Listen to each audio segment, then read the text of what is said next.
तो देखिए, आज हमको पढ़ना था बैंड थ्योरी। आज हमको पढ़ना था बैंड थ्योरी। बैंड थ्योरी के हिसाब से हम ये बता पाएंगे कि हमारे जो सॉलिड हैं वो कौन से कंडक्टर हैं, कौन से सेमीकंडक्टर हैं और कौन से इंसुलेटर हैं, और उसका रीजन क्या है।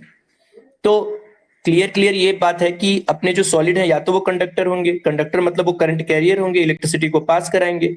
इंसुलेटर वो हैं जो करंट कैरियर नहीं होंगे, इलेक्ट्रिसिटी को कंडक्ट नहीं करेंगे। और सेमीकंडक्टर वो होते हैं जिनकी कंडक्टिविटी जो होती है वो कंडक्टर और इंसुलेटर के बीच में लाइज करती है।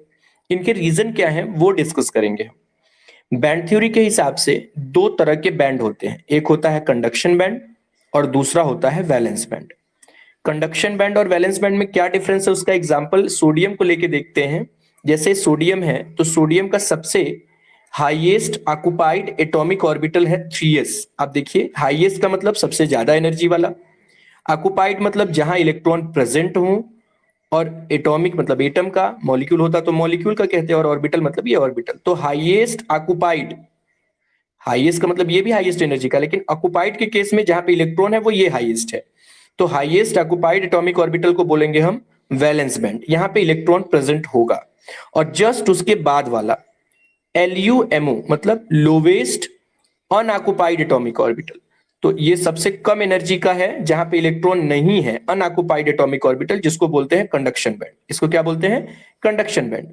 अब वैलेंस बैंड का मतलब हाईएस्ट ऑक्युपाइड एटॉमिक ऑर्बिटल जहां इलेक्ट्रॉन प्रेजेंट है।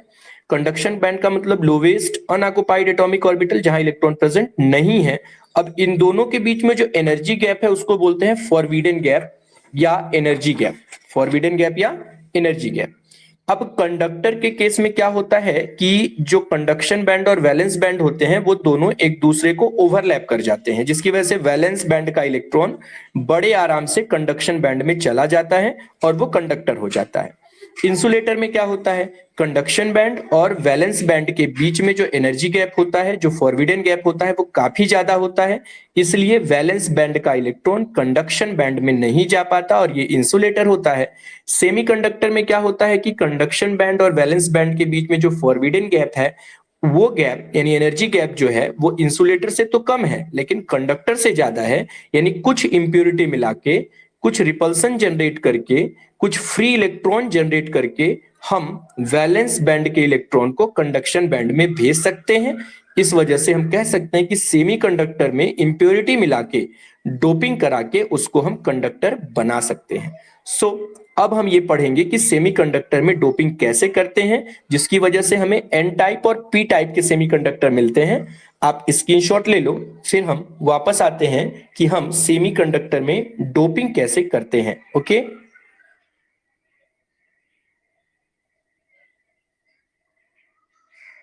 ठीक है। तो आप जितने लोग क्लास में हैं, सबको ये बात क्लियर है ना? आप जब इस ऐप के असाइनमेंट सेक्टर में नोट्स में जाएंगी तो ये सब वहां आपको मिलेगा, ठीक है? जब अपनी क्लास में, आपके क्लास में ऊपर सारे आइकॉन आ रहे होंगे, असाइनमेंट, नोट्स, वहां जाइए, वीडियोस, रिकॉर्डिंग, वहां पे ये सारे वीडियो मिलेंगे।